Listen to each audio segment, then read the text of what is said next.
નમસ્તે વિદ્યાર્થી મિત્રો, સ્વાગત છે આપનું વિદ્યાકુલની અંદર. આપણે જોઈ રહ્યા છીએ ચેપ્ટર 8 આર્થિક સુધારા એટલે કે ઇકોનોમિકલ રિફોર્મ્સ. આજે આર્થિક સુધારા કર્યા એ અંતર્ગત ભારત સરકારે બહુ બધા પગલાં લીધા. ઘણી બધી આર્થિક નીતિઓમાં, કાયદાઓમાં પરિવર્તન કર્યું. ખાસ કરીને મુખ્ય તો 3 પરિવર્તનથી આપણે માહિતગાર છીએ જ: ઉદારીકરણ, ખાનગીકરણ અને વૈશ્વિકીકરણ, જેને શોર્ટમાં LPG પણ કહેવાય છે. લિબરલાઇઝેશન, પ્રાઇવેટાઇઝેશન અને ગ્લોબલાઇઝેશન. તો આવા 3 LPG નામથી સુધારા ભારત સરકારે કર્યા છે. ઓકે, અને એ અંતર્ગત ઘણા બધા પરિવર્તનો પણ ઉદ્યોગોમાં, સેવા ક્ષેત્રમાં, ખેતી ક્ષેત્રમાં થયા છે, કરવા પડ્યા છે સરકારે, એમ કહીએ તો ચાલે. એટલે આજના લેક્ચરની અંદર આપણે સમજવાનો પ્રયત્ન કરવાના છીએ કે 1991માં ખાસ કરીને જે સરકારે વૈશ્વિકીકરણ એટલે કે ગ્લોબલાઇઝેશન અપનાવ્યું હતું, એ અંતર્ગત સરકારે જે વિદેશ વેપાર નીતિ નક્કી કરી હતી એ 1991 પહેલાં કેવી હતી અને 1991 પછી કેવી હતી, એમાં શું શું ચેન્જીસ આવ્યા, પહેલાં શું હાલત હતી અને અત્યારે શું હાલત છે, એ જરાક આજના લેક્ચરમાં આપણે સમજવાનો પ્રયત્ન કરવાના છીએ. એટલે ભારતમાં જે વિદેશ વેપાર નીતિ છે એનું સ્વરૂપ કેવું છે, કયા કયા પડકારો હતા 1990માં ભારત સામે, કે શું કરવું, હવે આનો કરવું શું પ્રશ્ન, તો કેટલા પ્રશ્નો સરકાર સામે ઊભા હતા જેને હજી સોલ્વ કરવાના બાકી હતા. તો એ સૌથી પહેલાં જોઈ લઈએ અને પછી 1991 પહેલાં અને 1991 પછીની વિદેશ વેપાર નીતિ જોઈએ. અહીંયા જે જોઈ રહીએ શું છે, ફરીવાર કહી દઉં કે ભારતની જે વિદેશ વેપાર નીતિ છે એ ભારતની વિદેશ વેપાર નીતિ જ્યારે સરકારને ચેન્જ કરવી હતી 1991માં, તો કયા કયા પ્રશ્નોનો સોલ્વ કરવાનું, સમાધાન કરવાનું બાકી હતું, કયા કયા પ્રશ્નો એવા હતા જેના પર સરકારે વિશેષ ધ્યાન રાખવાની જરૂર હતી, જરાક એનું જાણી લઈએ. તો સૌથી પહેલો સરકારને પ્રશ્ન હતો, મોટો લોચો, કે આ ઉદારીકરણ, ખાનગીકરણ ને વૈશ્વિકીકરણ કરશું, ને એમાં ખાસ વૈશ્વિકીકરણ કરશું તો વિશ્વના મોટા ઉદ્યોગો ભારતમાં આવશે, એટલે ઇન્ટરનેશનલ ઇન્ડસ્ટ્રી બધી ભારતમાં આવશે. એના કારણે આપણા દેશના ઉદ્યોગો એટલે કયા ઉદ્યોગો? ઘરેલું ઉદ્યોગો. આ ઘરેલું ડોમેસ્ટિક મતલબ ભારત દેશના ઉદ્યોગો એ ખવાઈ જાય ને બિચારા, કારણ કે એ લોકો જે કોમ્પિટિશન લઈને આવે એ કોમ્પિટિશનમાં આપણા ઉદ્યોગો એ કઈ ઉદ્યોગો લાયક નહોતા જે ટકી શકે એની સામે હરીફાઈમાં. તો એમને એક રક્ષણ આપવું કે ન આપવું? જો રક્ષણ આપે તો પરિણામ શું આવે કે ઓલી વિદેશની કંપનીઓ નાસીપાસ થઈ જાય કે લે આ તો સરકાર એની ઇન્ડસ્ટ્રીને બચાવે ને આપણને કંઈ પ્રોત્સાહન નથી આપતા, હાલો આ દેશમાં ન જવાય. અને જો રક્ષણ ન આપે તો આપણા દેશમાં ઓલા વિદેશની કંપનીઓ આવીને લાભ લઈ જાય. બે લોચો ને. તો નિર્ણય એ લેવાનો હતો કે રક્ષણ આપવું કે ન આપવું ભારતના ઉદ્યોગોને, તો એ નિર્ણય લેવાનો બાકી હતો. બીજો પ્રોબ્લેમ હતો કે વિદેશી હુંડિયામણ બચાવવા માટે આયાત ઉપર બિનજરૂરી અંકુશ રાખવો કે ન રાખવો. ભાઈ આપણે વિદેશી હુંડિયામણ ક્યારે બચે? તેમ નિકાસ વધાર કરો, આયાત ઓછી કરો. તો વિદેશી હુંડિયામણ એટલે ડોલર મોસ્ટ ઓફ, કે આયાત કરવા માટે જે જરૂર હોય ને, આપણે અમેરિકામાં જ વસ્તુને આયાત કરીએ તો રૂપિયા દેવાય, પેમેન્ટમાં રૂપિયા દેવાય ન દેવાય, કારણ કે અમેરિકામાં રૂપિયા ચાલતા નથી, અમેરિકામાં ડોલર ચાલે છે. એટલે તમે અમેરિકામાંથી કોઈ વસ્તુની આયાત કરી તો તમારે ચૂકવણી શેમાં કરવાની થાય? ડોલરમાં. હવે ભારતમાં ડોલર ચાલતું નથી, ભારતમાં રૂપિયો ચાલે છે, એટલે આપણે ડોલર ભેગા કરવા પડે, ડોલર કમાવા પડે. ડોલર કઈ રીતે કમાવાય? તો કે નિકાસ કરો એટલે અમેરિકન વસ્તુ વેચવાની. પહેલાં ફોર એક્ઝામ્પલ શાકભાજીની જે વસ્તુ ભારતમાં થાય છે એ બધી વસ્તુ વેચો અમેરિકાને, અમેરિકન વેચો એટલે અમેરિકા તમને પેમેન્ટ મારે કે નહીં, અને પેમેન્ટ શેમાં કરે? આપણને ડોલરમાં. ડોલર ભેગા થયા, આ ભેગા થયેલા ડોલરનો ઉપયોગ આપણે શેના માટે કરવાનો? કે જે વસ્તુ આપણા દેશમાં નથી એની આયાત કરવા માટે. ફોર એક્ઝામ્પલ પેટ્રોલિયમ, તો આપણે બહુ બધું પેટ્રોલિયમની આયાત કરીએ છીએ. એ પેટ્રોલિયમની આયાત કરવી હોય તો પેમેન્ટ શેમાં દેવાનું? ડોલરમાં. તો જ્યારે પેટ્રોલિયમની આયાત કરો ત્યારે પેમેન્ટ કરવા માટે ડોલર હોવા જોઈએ, તો એના માટે ડોલર બચાવવા પડે. ડોલર બચાવવા માટે કયું પગલું લેવું પડે? તો કે આયાત બને એટલી ઓછી કરવાની, નિકાસ બને એટલી વધારે કરવાની. બરાબર, આ કામ કરવું પડે. તો સરકાર સામે યક્ષ પ્રશ્ન એ હતો કે જો આયાત ઘટાડી દઈએ તો વિદેશમાંથી જે સારી ટેકનોલોજીવાળી વસ્તુ ભારતમાં આવે છે બંધ થઈ જાય, અને જો નિકાસ વધારી દઈએ તો વિદેશી હુંડિયામણની બચત ન થાય, તો પછી ભવિષ્યમાં આયાત ન કરી શકો. એટલે કરવું શું? એ એક બહુ મોટો પ્રશ્ન સરકારની સામે હતો. ત્રીજો મુદ્દો છે કે યંત્રો, ટેકનોલોજી અને સંસાધનોની આયાતનું પ્રમાણ નક્કી કરવું, કે આ બધી જે પાયાની વસ્તુઓ છે જેના વગર આપણા ઉદ્યોગોનો વિકાસ નહોતો થવાનો, એ બધી વસ્તુઓની આયાત કેટલા ટકા એને છૂટ આપવી.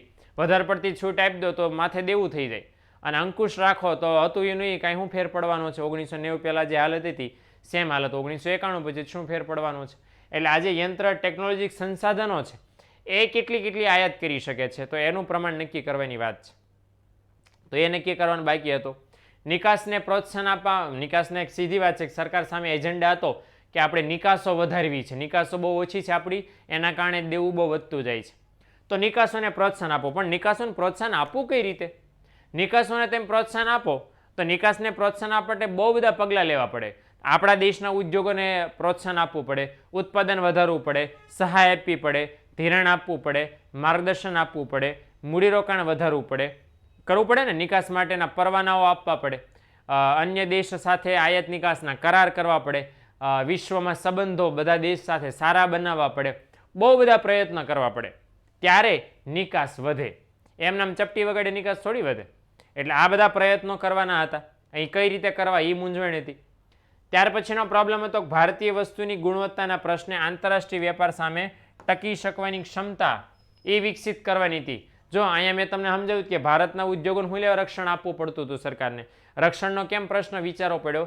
કારણ કે ભારતના ઉદ્યોગોમાં ખાસ ગુણવત્તાનો મોટો પ્રશ્ન હતો કે જે ઓલા આંતરરાષ્ટ્રીય ઉદ્યોગો વસ્તુમાં ગુણવત્તા લાવી શકતા હતા, ભારતના ઉદ્યોગો લાવી શકતા નહોતા. અને આપણે શું કરવું હતું કે આપણા ભારતના ઉદ્યોગો વિદેશી ઉદ્યોગોને ટક્કર મારે, એમને હંફાવે એમના જ દેશમાં, એવી ક્ષમતા આપણે વિકસિત કરવી હતી. તો એવી ક્ષમતા વિકસિત કરવી હોય તો બહુ બધું મૂડીરોકાણ જોઈએ, બહુ બધું સંશોધન ને ટેકનોલોજી ને માહિતી ને બધું જોઈએ. ત્યારે આપણા ઉદ્યોગોનો વિકાસ થાય, ત્યારે આપણા ઉદ્યોગો એ વિદેશી ઉદ્યોગોની સમકક્ષ ગુણવત્તાવાળી નીચી કિંમતે વસ્તુ વેચે અને એમની હારે તંદુરસ્ત હરીફાઈ કરે. પણ એના માટે આપણા ઉદ્યોગોની ક્ષમતા વધારવી પડે, ત્યારે આ કામ થાય. તો ક્ષમતા વધારવાનો પણ આ કંઈ હેતુ હતો. ત્યાર પછી હતું નાના અને ગૃહ ઉદ્યોગોને પ્રોત્સાહન આપીને દેશનો વિકાસ કરવો. તો જેટલા પણ દેશમાં નાના અને ગૃહ ઉદ્યોગો છે એનો વિકાસ કરવાનો. શા માટે આ એક હેતુ રાખ્યો હતો? કારણ કે જેટલા પણ નાના અને ગૃહ ઉદ્યોગો છે એમની ક્ષમતા છે કે દેશમાં સૌથી વધારે રોજગારીનું સર્જન કરી શકે. લોકોને સૌથી વધારે સારામાં સારું જો કામ પૂરું પાડવું હોય તો આ બંને ઉદ્યોગો સૌથી વધારે સક્ષમ. હવે આ બેયને એટલા માટે કારણ કે અંગ્રેજો આવ્યા ત્યારે સૌથી પહેલાં આ ઉદ્યોગો બરબાદ થયા હતા. આઝાદી પછી 1990 સુધી આ ઉદ્યોગોની માત્ર ને માત્ર અવગણના થઈ હતી, નાના પાયાના ગૃહ ઉદ્યોગો. એના કારણે નાના પાયાનો ઉદ્યોગોનો વિકાસ જ ન થયો. હકીકતમાં એવું કરવું જોઈતું હતું કે આઝાદી પછી નાના અને ગૃહ ઉદ્યોગોનો જો સરકારે સરખી રીતે વિકાસ કર્યો હોત ને તો આટલી બેરોજગારી ગરીબી ન હોત. પણ સરકારે સ્વીકાર્યું કે હા લોચા તો માર્યા છે, એટલે નાના અને ગૃહ ઉદ્યોગો છે એને પણ સરકારે પ્રોત્સાહન આપ્યું અને એનો વિકાસ કર્યો. બરાબર. તો આ એક સરકાર સામે મૂંઝવણ હતી. 6 એવા પ્રોબ્લેમ્સ હતા કે જે વિદેશ વેપાર નીતિનું સ્વરૂપ કે પડકાર આ પડકારો હતા આપણી સામે. આમાં સરકારને કામ કરવાનું હતું, આવા પ્રશ્નો સોલ્વ કરવાના હતા. અને એ સોલ્વ કરવા માટે સરકારે આર્થિક સુધારા કર્યા એ આપણે બધા જાણીએ છીએ. તો જરાક જોવાનો પ્રયત્ન કરી લઈએ કે વિદેશ વેપાર નીતિ બરાબર 2 તબક્કામાં આપણે ભણવાની છે. વૈશ્વિકીકરણ પહેલાં મતલબ 1991 પહેલાં કેવી હાલત હતી અને 1991ના સુધારા પછી કેવી હાલત હતી. બરાબર. સૌથી પહેલાં જોઈ લઈએ વૈશ્વિકીકરણ પહેલાં એટલે કે 1991 પહેલાં શું હાલત હતી. ઓકે, શરૂઆતથી અહીં સમજીએ કે સ્વતંત્રતા પછીના વર્ષો આપણી ગોઠવણના હતા.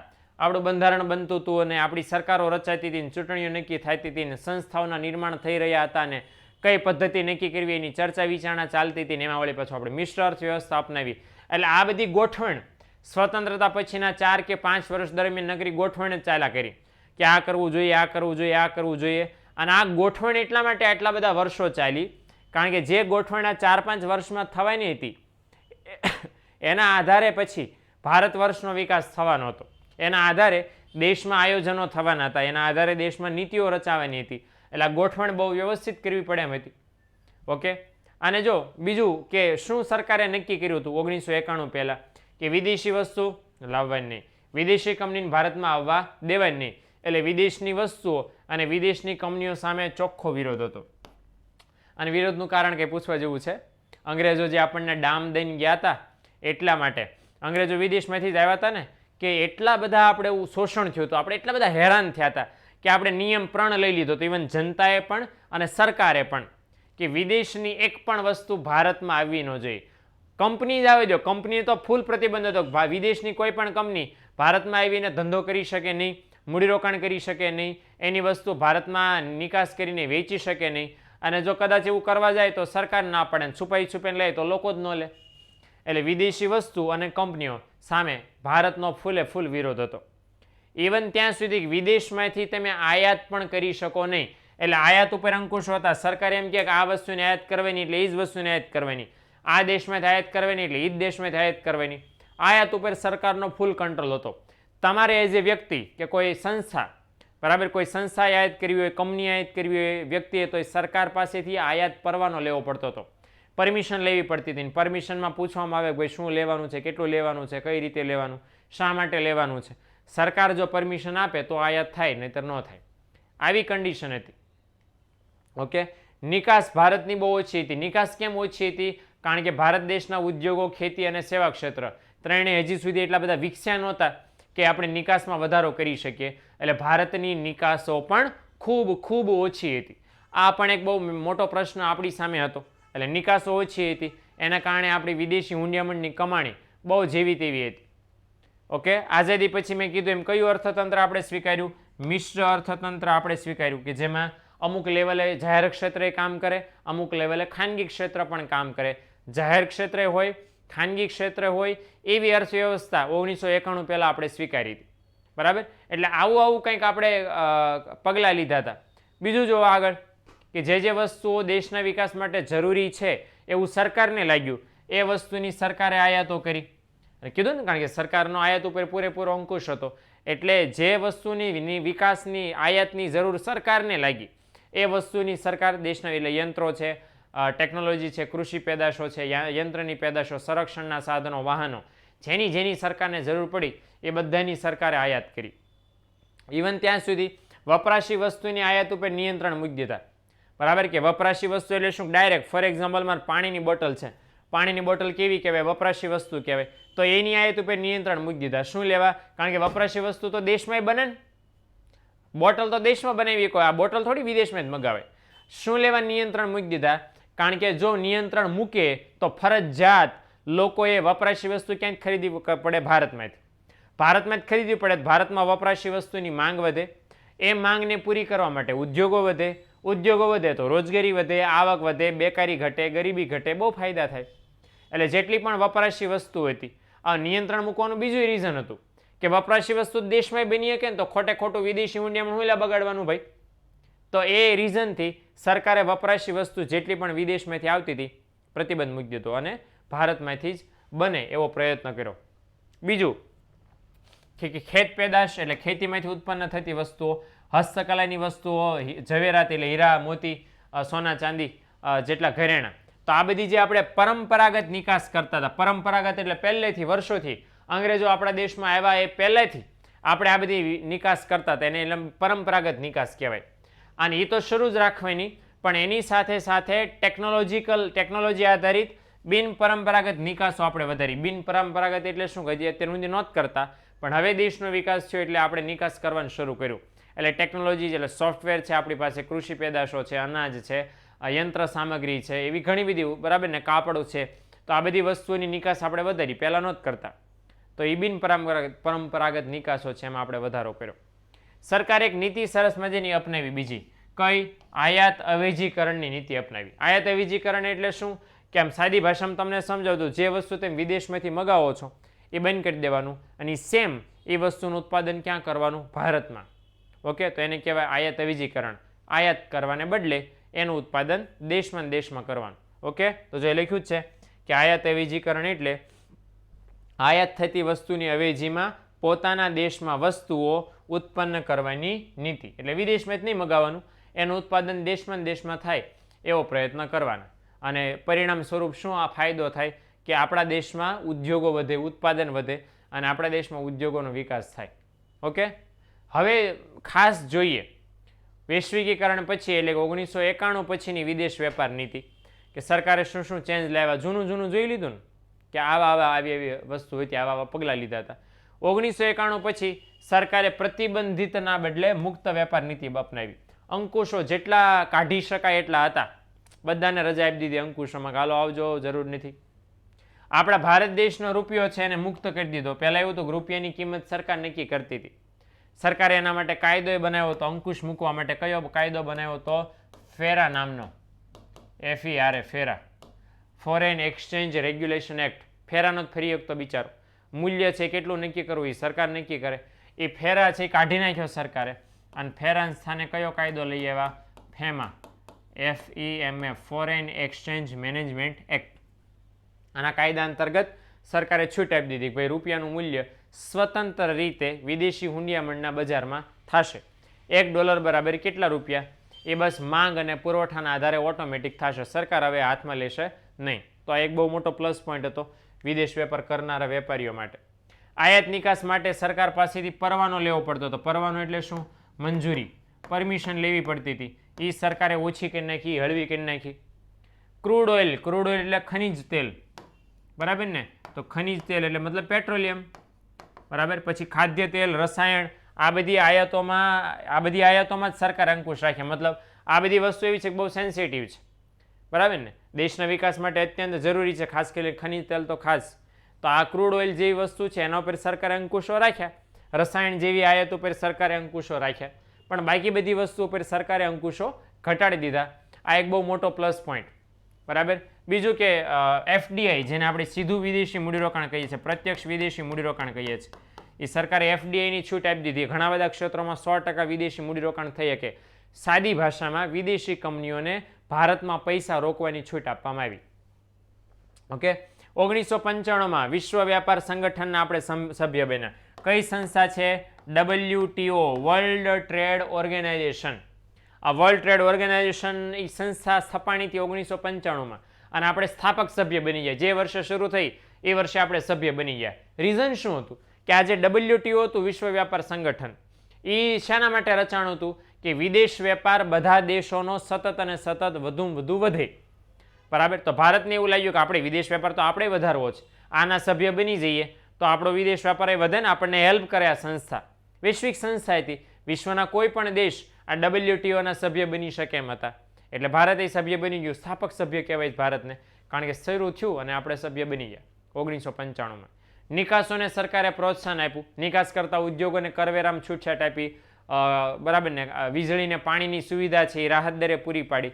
એના કારણે સરકારે નિકાસો વધારવા માટે નિકાસોને પ્રોત્સાહન આપ્યું, બરાબર ને? તો ઇન શોર્ટ આવા ઘણા બધા પગલાઓ ભારત સરકારે લીધા, જેના કારણે પરિણામ એ એવું કે વૈશ્વિકીકરણ પછી આપણો વિદેશ વેપાર દર વર્ષે કૂદકે ને ભૂસકે સતત અને સતત વધી રહ્યો છે. અને આપણા માટે બહુ પોઝિટિવ વાત છે કે આપણે વિદેશની ઘણી બધી કંપનીઓ છે ભારતમાં ઢગલાબંધ આવી રહી છે. એપલ ને, સેમસંગ ને, વિવો ને, ઓપો, તમે આમ નામ લેતા MI ને નામ લેતા થાકી જાઓ. અને એટલો સરસ વિકાસ થયો છે કે સેમસંગ કંપની છે, ફોર એક્ઝામ્પલ. સેમસંગ કંપનીએ નોઈડાની અંદર, દિલ્હી પાસે, વિશ્વની સૌથી મોટી ડિસ્પ્લે ફેક્ટરી નાખી છે. બસ માત્ર ત્યાં ડિસ્પ્લે બનશે. MI વાળાએ એશિયાનો મોટો પોતાનો મેન્યુફેક્ચરિંગ પ્લાન્ટ, બરાબર, મોબાઈલ મેન્યુફેક્ચરિંગ પ્લાન્ટ આપણા ભારતમાં નાખ્યો છે, સાઉથ ઇન્ડિયાની અંદર. તમારે કહેવાનો મતલબ એ છે આ એપલ વાળા ભારતમાં બધાના પ્રોડક્શન યુનિટ ચાઇનામાંથી લઈને ભારતમાં લાવી રહ્યા છે પાછા. એટલે કહેવાનો મારો મતલબ એ છે કે રીઝન એ છે કે આ બધી વસ્તુ એવી છે કે આ વિદેશીકરણના કારણે, વૈશ્વિકીકરણના કારણે આ બધું શક્ય બન્યું છે. અને એક બહુ મોટી બીક એવી સેવાતી હતી કે આ બધી કંપનીઓ આવશે તો ભારતના ઉદ્યોગો બિચારા ટકી શકવાના નથી. પણ ઊંધું થયું છે. ઘણી બધી ભારતની કંપનીઓ છે જેણે વિદેશી કંપનીઓને ટેક ઓવર કરી લીધી છે. આમ તમે નાનું ઉદાહરણ જુઓ ને, બહુ ઝાઝા નથી આપતા, કે રતન ટાટા, બરાબર ને? રતન ટાટાએ બ્રિટનની એક સ્ટીલ કંપનીને હસ્તગત કરી લીધી છે, બરાબર ને? રતન ટાટાએ. એ સિવાય જે કારની કંપની છે લેન્ડ રોવર ને જેગુઆર, એ એક્વાયર કરી લીધી છે. માઇક્રોસોફ્ટ કંપનીમાં 80,000 કર્મચારીઓ બોર્ન ઇન ઇન્ડિયન છે. સમજાણું? એક કંપનીમાં કેટલા કર્મચારી ભારતના છે? 80,000. સમજાણું? વિચાર તો કરો. એટલે આવા આંકડા આપણને બતાડે છે મિત્રો કે અને અત્યારે જો CEO જોઈ લો તમે બધી કંપનીઓના. આ વૈશ્વિકીકરણનો પ્રતાપ છે કે ભાઈ આવવા જવાનું વધી ગયું. જમીન, મૂડી, શ્રમ, નિયોજક, એની હેરફેર, એનો ઉપયોગ વૈશ્વિકીકરણ અંતર્ગત બહુ ઝડપથી થયો અને એના ફળ હું અને તેમ બધા ચાખીએ છીએ મિત્રો. ઓકે, તો આ બે તબક્કા આપણે જોયા. આશા છે કે મને વિડીયો ગમ્યો હશે તમને બધાને. જો વિડીયો ગમ્યો હોય તો મિત્રો સુધી શેર કરજો, લાઇક કરજો, ચેનલને સબસ્ક્રાઈબ કરજો. નેક્સ્ટ વિડીયોની અંદર આપણે મળીએ છીએ. આવજો, ટાટા, બાય બાય, સી યા.